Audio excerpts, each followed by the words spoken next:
Greetings, everybody. I want to welcome you here to Prog Monster. My name is Murph. I am the host of this show, a show dedicated to progressive rock and other forms of rock music.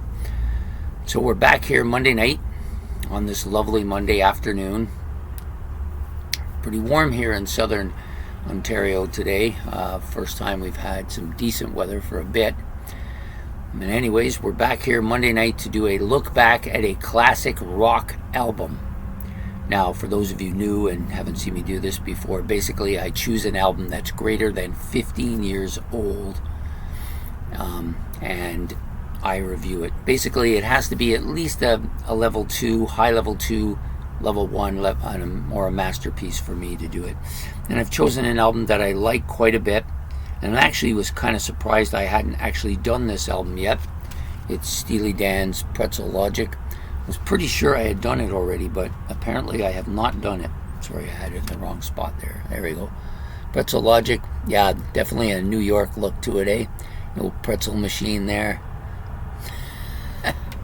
Yeah, so this was my first Steely Dan album, and this one actually came out, was released on February the 20th, in 1974, so just over 50 years ago now. Wow.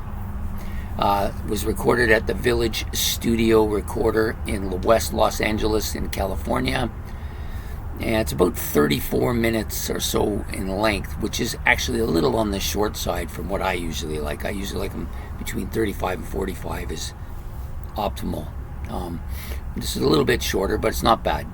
Producer Gary Katz, appearing with Steely Dan as Steely Dan, is Donald Fagen. Keyboards, sax, lead and backing vocals. Walter Becker, bass, guitar, and backing vocals as well. Jeff Skunk Baxter, lead guitar, pedal steel guitar, and he plays the wah-wah pedal on track number 5. Danny Diaz on guitar, and Jim Hodder on backing vocals. Of course, there's no drummer here, so they do have a plethora of studio musicians playing with them. This has become very commonplace with this band. I think most of their studio albums, probably from this one onward, and even some of the earlier stuff is definitely falling well within that grasp. So we also have Timothy B. Smith from the Eagles is on this, doing some backing vocals on tracks 1, 4, and 6. You got Michael O'Meriton on piano and keyboards. You got David Patch playing piano and keyboards as well. Ben Benang on guitar. Dean Parks on guitar and banjo on the 5th track as well. Wilton Felder on bass. Chuck Rayner on bass. Plaz Johnson, Jerome Richardson, and Ernie Watts on saxophone. Ollie Mitchell on trumpet, Jim Gordon on drums on every track except for number 2, and Jeff Pacaro playing number 2. He also plays the bits on track number 6 as well. Victor Feldman on Flapangba. I'm not even sure what that is. I should have looked it up. I meant to look it up, actually. I put a question mark here, but I forgot to do it.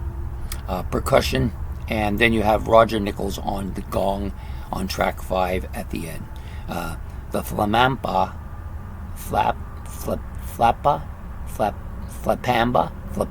I think that's how you say it.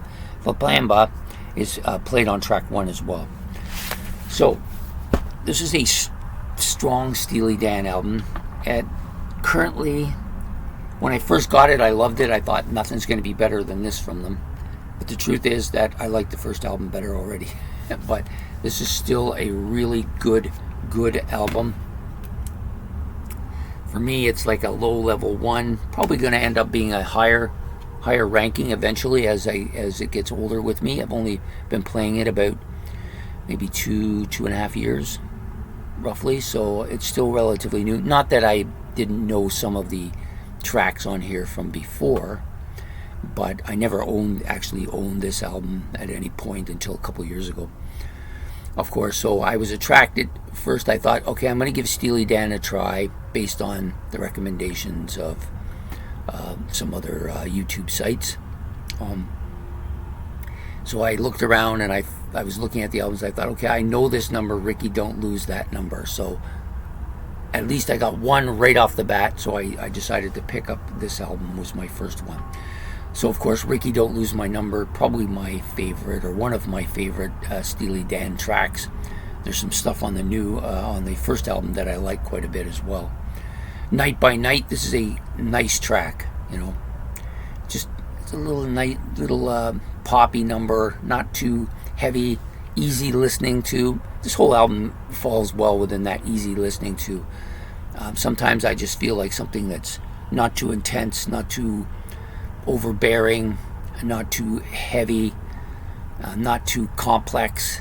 All these things this album doesn't have. It has a very relaxing kind of atmosphere to it.